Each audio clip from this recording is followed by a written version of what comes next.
Batman v Superman, c'était le coup de DC. C'était leur occasion de montrer que on peut faire comme Marvel, on peut faire un univers de films où nos héros se rencontrent, se battent ensemble, meurent ensemble. Et comme on dit, la première pierre est très importante pour construire la tour. Et pour moi, la tour pour l'instant est très chancelante. Puisque la version longue du film est sortie et que Suicide Squad sort ce mercredi, c'est l'occasion jamais de revenir sur ce film.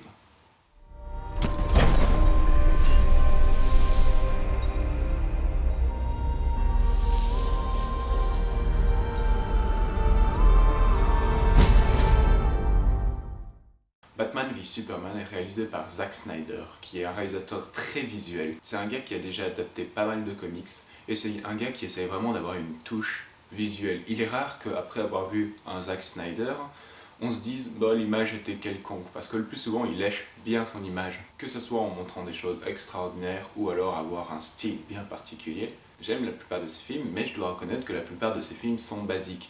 C'est des histoires qui sont simples, beaucoup trop simple des fois, mais il a déjà démontré qu'il est capable d'avoir un sujet sérieux et de le traiter avec respect. Et pour moi, le plus gros problème avec Batman v Superman, c'est qu'il a essayé de faire deux films différents. Je ne sais pas si c'est dû à l'influence de Nolan dans Man of Steel, qui pour moi est le premier film de DCU Universe, quoi qu'il en dise, mais effectivement, Batman v Superman est séparé en deux. La première heure 50, qui est un film très sérieux qui parle des conséquences de Superman, des conséquences de Batman, et du personnage de Batman qui est déçu de la réception du public, et Batman qui est persuadé qu'il faut éliminer la menace. Un film très sérieux, très noir, très posé, ce que Nolan nous avait plus ou moins montré dans Dark Knight. Et après 1h50, ça passe dans un gros n'importe quoi de il faut vite finir l'histoire. Et je pense que globalement, ça a été ça le problème. Zack Snyder n'a pas eu suffisamment de temps. Je pense qu'il a fait sa première heure 50 vraiment comme il la voulait.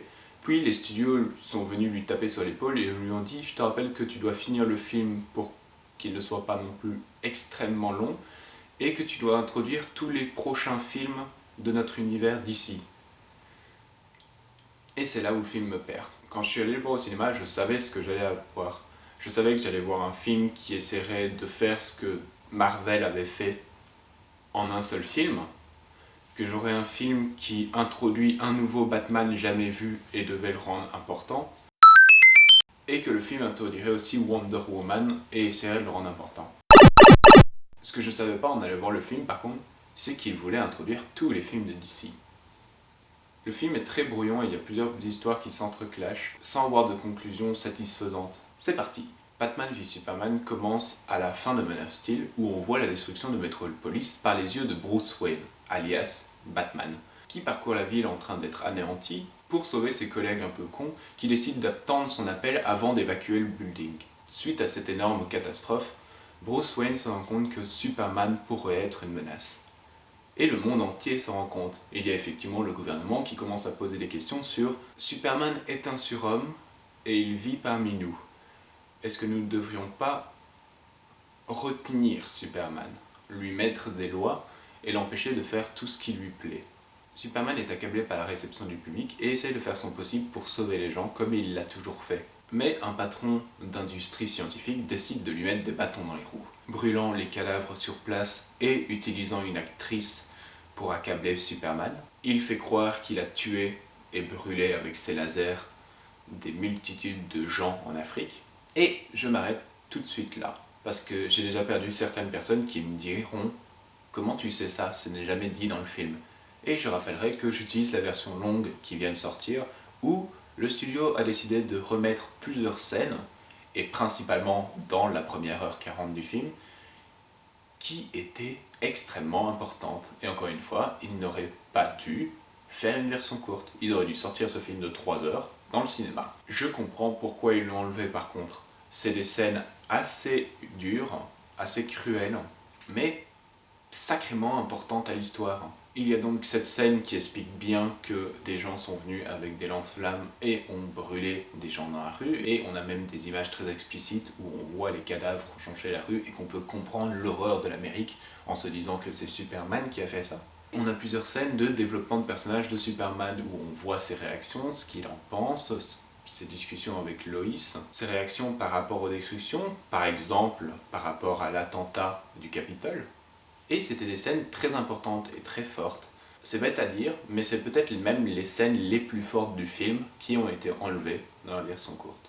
Bruce Wayne, pendant ce temps, lui, enquête et essaye de trouver qui est Superman et s'il existe un moyen de l'anéantir si jamais il décide de devenir une menace. Il découvre que Superman est vulnérable à une pierre qu'ils ont trouvée dans les vaisseaux aliens crashés du film précédent et que Lex Luthor a réussi à se l'approprier grâce à des bonbons.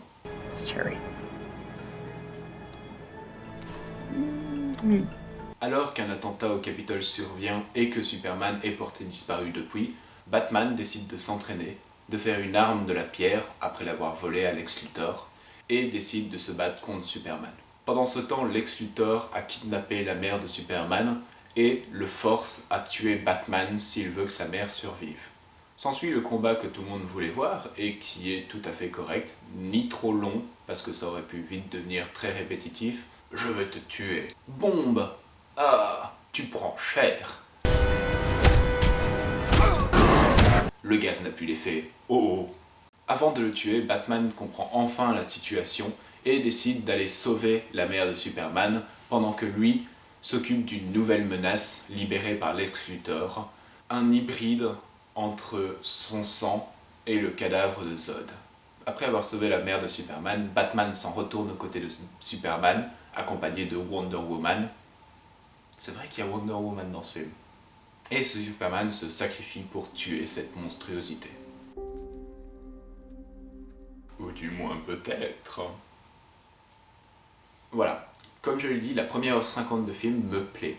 C'est très sombre, c'est très correct, et il y a vraiment des scènes qui sont bien gérées, et encore plus maintenant grâce à cette version longue. Et on a plusieurs scènes qui montrent que Snyder n'est vraiment pas un tâcheron, et je le répète, j'aime beaucoup ce que Snyder fait. On a un montage sublime de Superman qui sauve des gens, et où on se rend compte que il est considéré par la plupart comme un dieu. Ce qui nous remet sur l'idée de est-ce qu'un dieu peut vivre parmi nous et est-ce qu'un dieu doit respecter et se plier à nos règles. On a aussi la scène de l'attentat au Capitole qui est très bien faite. Je me rappelle qu'au cinéma c'est peut-être la scène dont je me rappelais le plus, pas parce qu'elle était gigantesque, pas parce que ça détruisait un bâtiment du gouvernement, juste parce qu'elle était très bien faite. Et tu réalises l'horreur de la chose en même temps que la scénatrice. Et après 1h40 et 1h50, et là on pourrait me dire bah ça va, alors t'aimes la plupart du film.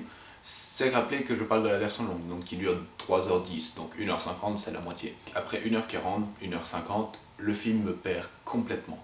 Parce que, comme je l'ai dit plus tôt, j'ai l'impression que c'est là où on s'est rappelé qu'il fallait introduire tous les DC, et donc on a arrêté d'essayer de faire un bon film, on a essayé de faire un beau piédestal pour les suivants. Ce qui fait que vu qu'il y a tous ces caméos à introduire et ce troisième personnage inutile qui est Wonder Woman aussi, le scénario empathie beaucoup avec des stupidités de la part de Lex Luthor qui se bat contre Superman mais qui veut créer un truc beaucoup plus puissant et destructif que Superman. Superman qui devient le toutou de Lex Luthor alors que je pense qu'il pourrait facilement lui casser les jambes et trouver sa mère. Lois Lane qui a enquêté et qui a même trouvé la solution de l'affaire en Afrique devient juste une demoiselle en détresse, où deux gens tout à fait normaux pourraient simplement s'arrêter et discuter, ce que Superman avait même prévu de faire d'ailleurs. I have to go to Gotham to convince him to help me. Or he has to die. Mais une fois arrivé, Batman est sur ses gardes, et c'est tout à fait normal. Superman lui dit calmement qu'il faut qu'il parle. Il se prend un coup, Batman avance vers lui, et Superman fait ça. You don't understand. There's no time. I understand. Ça, c'est une bonne façon de montrer que tu voulais juste lui parler, tiens. Et puis s'ensuit ce combat encore plus destructif que dans le premier film, où en gros les héros disent « Ouais, ce que vous discutez depuis le début, de est-ce qu'un dieu doit respecter les règles et tout ça ?» Non, non, on fait ce qu'on veut. Et le film fait un drôle de choix, c'est-à-dire tuer Superman. Qui va y croire une demi-seconde? On en a besoin pour la Justice League que vous avez déjà annoncée. Et c'est bien beau de faire semblant qu'il est mort pendant les 20 dernières minutes de film, sauf que si c'est pour gâcher ça avec le dernier plan du film qui trahit tout, c'est un peu débile. Ça aurait été mieux de le laisser mort jusque dans le prochain film, au moins. On a donc une scène de caméo très mal faite, où on a juste essayé de balancer le plus de choses à la gueule, et même des trucs très ridicules. Et en parlant de scènes complètement ridicules, je ne lis pas beaucoup de comics. Les comics de Batman que j'ai lus sont ceux-ci, pour me faire l'idée générale, et je n'ai jamais lu de comics de Superman ni de Justice League. Imaginez-moi face à cette scène.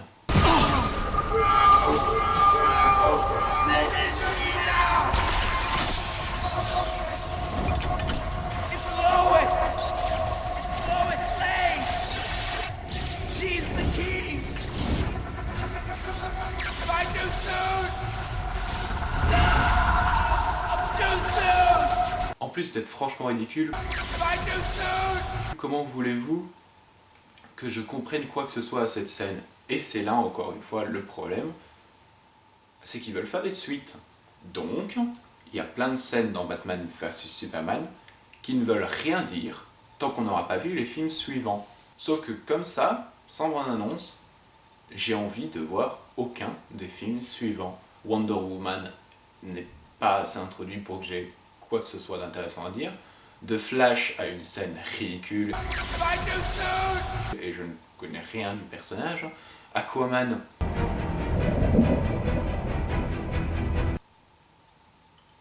c'est lui qui a l'air le plus con. Le seul film qui m'intéresse, c'est celui qui sort ce mercredi, Suicide Squad, et c'est parce qu'il avait été annoncé et que je voulais le voir bien avant d'avoir vu Batman vs Superman. Et puis on va pas se voiler la face, tout le monde l'a déjà dit. Je sais que ça a été le grand sujet du film quand il est sorti, mais je ne peux que être d'accord. Ce personnage est agaçant. Encore une fois, je ne me base pas sur l'adaptation parce que je n'ai lu aucun comic Superman, mais le Lex Luthor de ce film est atroce. À chaque fois qu'il apparaissait dans une scène, je m'affalais en faisant « Oh !» Ah, ahoy, ahoy! No, no, no, no, no, ma'am. The red capes are coming. True! And I am... no. No, what am I? What was I saying? And round they go to find Superman. Boy, do we have problems up here. Martha. Now, I'll learn. Ding, ding, ding, ding, ding, ding, ding, ding. Ding, ding, ding, ding, ding, ding, ding. Ding, ding, ding, ding, ding, ding, ding. Et concrètement, un personnage qui n'a aucun sens, l'idée de faire une abomination alors que Superman ne lui plaît pas, ce qui d'ailleurs, encore une fois, est complètement survolé. Pourquoi Superman ne lui plaît pas? Quelles sont les motivations de ce gars, à part peut-être juste, il a détruit une ville massive? Oui, mais tu construis l'abomination, donc quelles sont les motivations? Pourquoi il est contre Superman? Je n'en sais rien. Pour ceux qui ont aimé Batman vs Superman, je vous recommande la version longue parce qu'elle améliore beaucoup la première heure 40. J'ai pas vu tant de nouveautés dans la deuxième moitié, mais bon. Si je devais donner une cote à Batman vs Superman, ça serait un 11. Ce que j'attends de Suicide Squad maintenant, je veux un truc complètement libéré. En voyant les bandes annonces, je trouve que l'humour est vraiment pas très drôle. Et pour que ça passe, je veux que tout le film soit déjanté. S'il y a un moment où le film essaie d'être sérieux, essaye d'être posé, essaye de nous expliquer que c'est mal, que ça c'est le bien, qu'elle est folle et tout ça, je pense que les deux ne vont pas du tout aller ensemble et s'écraser complètement. Je pense que le film doit être complètement déjanté. Nous verrons. Merci d'avoir regardé. Comme d'habitude, vous pouvez vous abonner, mettre un pouce bleu et me suivre sur Twitter où j'annonce les prochaines sorties. Et je vous dis à bientôt pour une nouvelle critique. Au revoir.